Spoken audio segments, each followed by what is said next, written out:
video like this, but as you can see, car's jacked up, 2014 Camaro, wheels off, front wheels chalked, jack sent on, obviously not Harbor Freight. But normally I would just post something on like Instagram, something like that. But I got a special package from Auto Addict USA. Shout out to you guys for sending these out to me. Quick time before our Vegas trip, so I'm doing this real quick before we leave. But these are the new 14 to 15 Camaro taillights. They're kind of designed off the C8 Corvette style. So we're gonna go ahead, these are actually just released, and I'll show you the steps up close, hopefully, of the steps on how to take off the bumper and install some 2014, 2015 Camaro taillights.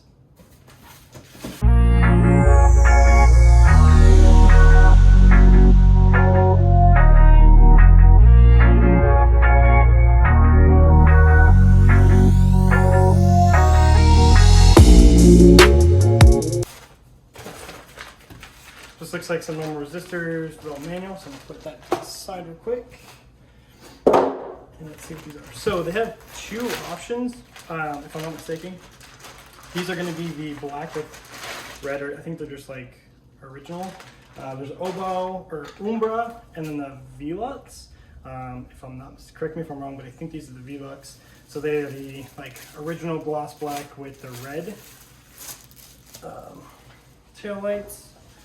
But that's what they look like. I think it's got a good angle up close, nice and clean. A little bit different than my current ones, which I'll show you, kind of do a little comparison. Nice design on the side, which you didn't see on the other ones.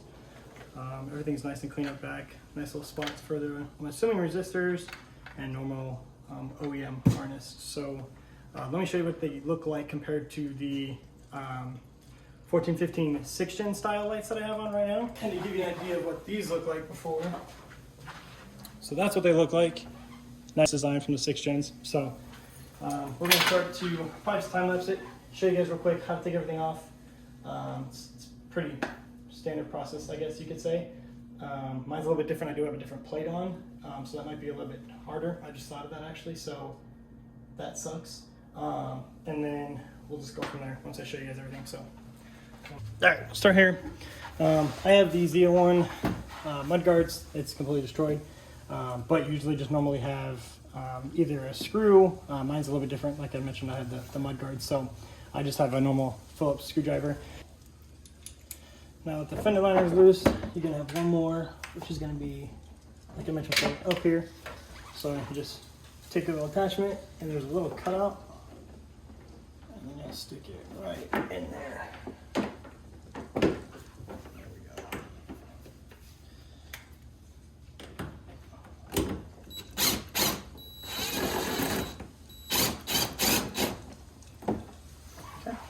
Little one just like this.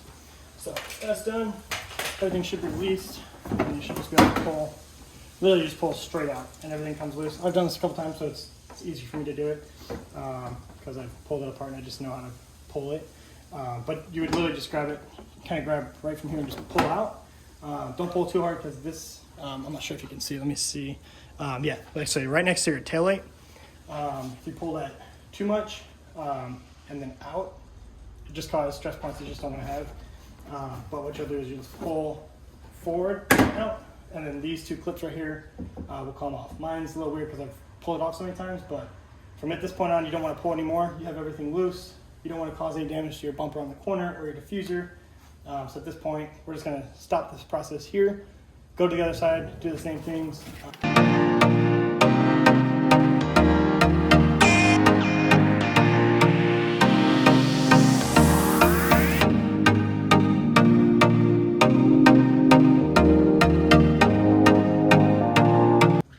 This is often referred to as the hard part, but it's actually super easy, super basic. You only really need maybe 1, 2 tools at most. But I don't know if I have it in here.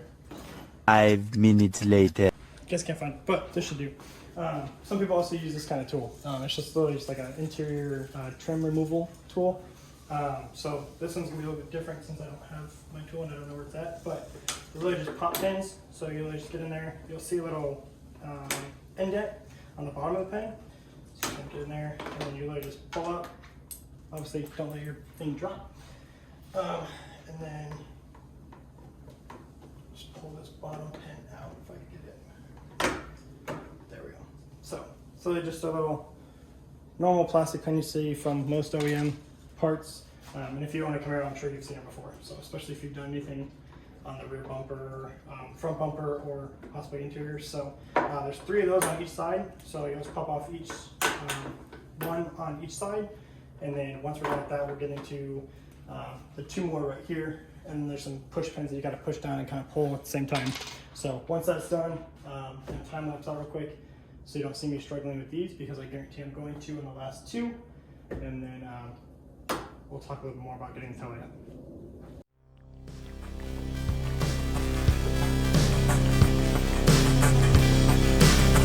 Okay, kind of got ahead of myself, so I'm going to show you guys what it actually looks like.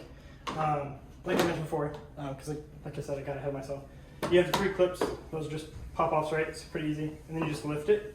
Some of them are tucked underneath this seal. I haven't seen a Camaro. I've done like 3 or 4 of these, at least taillight swaps, and I haven't seen one where it's stuck underneath there.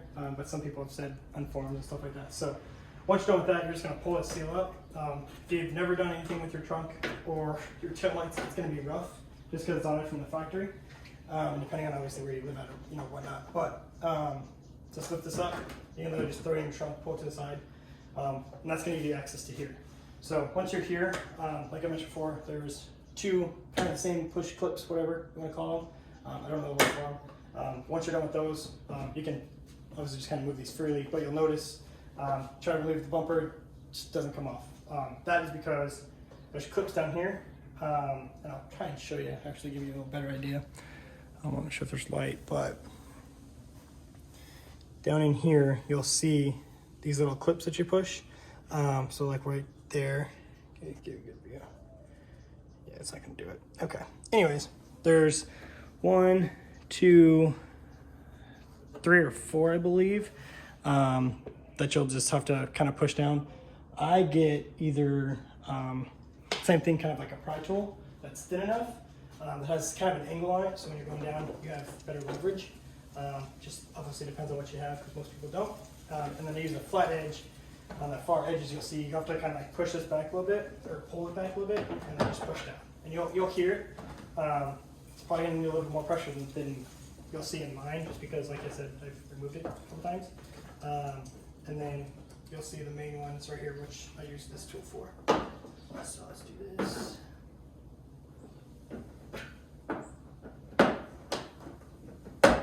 Okay, so there's 4 to confirm.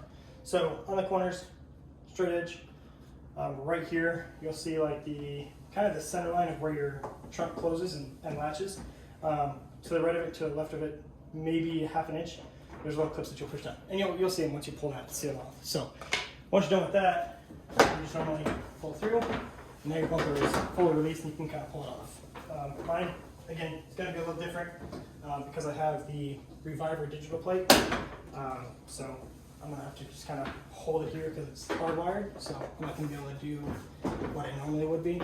So we're just going to kind of hold it off. And I don't think you have to pull the bumper off too far, honestly, because you should be able to maneuver in here to grab the taillight out. So once we're done with that, just make sure we're good and clear, not scratch anything over here.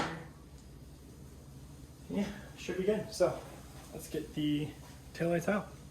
Okay, so now that we got all that done, we're gonna come over here, and then there's gonna be kind of one thing you probably want to do beforehand, and that's your harness. So you will just have this stock harness. It kind of looks like this. I have additional wire because I have a brake light, but you'll just want to pretty much just disconnect this, and then everything's disconnected, so you're good there.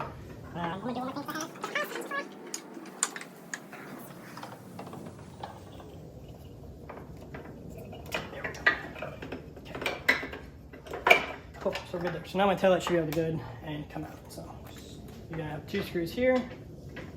And these are the same size screws as the one on the bumper next to the wheel. So nothing Chevy made sense there. So once you got these 2 undone, if you have the bumper off, you can pull straight out. You're gonna have what I call a nipple kind of. that's stuck over here kind of helps the side hold in. So I'm just gonna pull this off, make sure I have room. Make sure I don't damage that, and then I can literally just take this and pull straight out. But I gotta get this side off. So I'll show you that here in just a second. So there.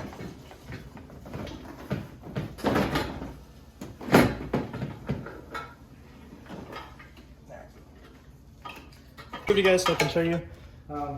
I forgot to do this beforehand, and I want to show you guys.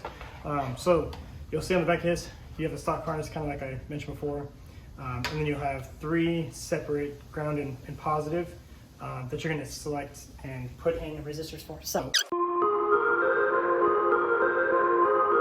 that, you know, if they get hot or anything like that, it's just asking for a bad time. So I'm going to put them in and spread them out, and then I'm going to 3M them because they each came with, so shout out to Auto Addict because I actually thought ahead. They have each individual 3M stickings, so I'll pull those off and stick them to the back so they're all separated. So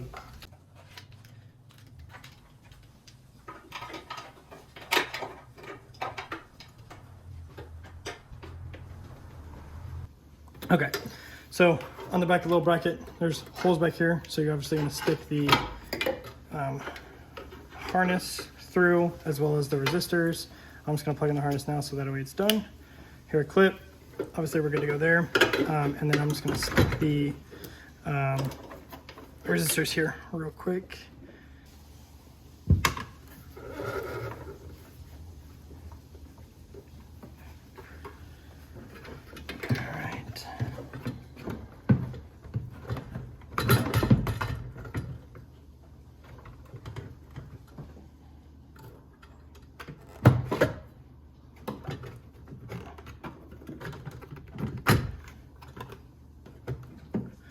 Nice snug fit.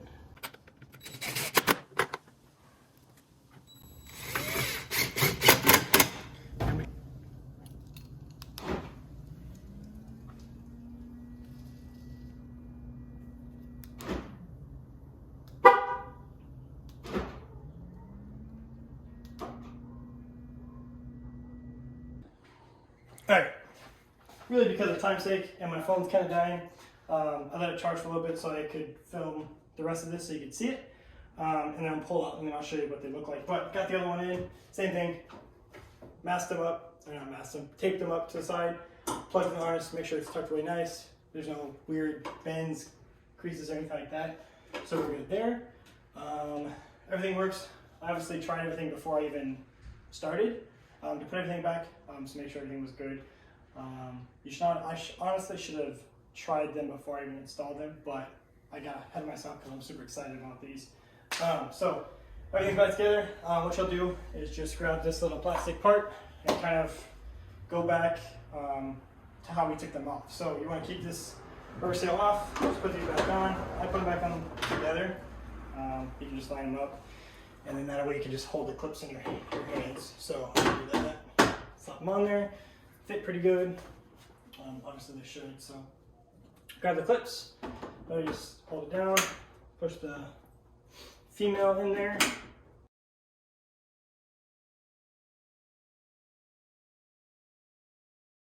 So once you have everything in, you have the male and the females in, you can just put your seal back on. And I was kind of talking about the bumper. So it's really tricky. I have prior experience to where I just know that these things are a pain in the ass when you're taking the bumper off and putting it back on, because if you mess up, you'll scratch the fender, or I guess quarter panel of your paint, and that's the last thing anybody wants. So obviously you gotta be a little careful doing that. So I just put it to one side, close it from the diffuser back. It's a little easier when you have a stock diffuser because nothing's epoxied or uptight like this is, so it makes my bumper super stiff. So push it on this corner. After I had this kind of just shoved in there, so the corners are just loose. Push it in from the corner, lock them down on one side, come over the same thing on this side, push it in, lock it down. So the only thing I have to do is my fender liner on the rear. So this is just a little pain because you just gotta make sure it's all sealed and good to go. Once you're done there, that's it. So give you guys kind of a look. Damn, those look good.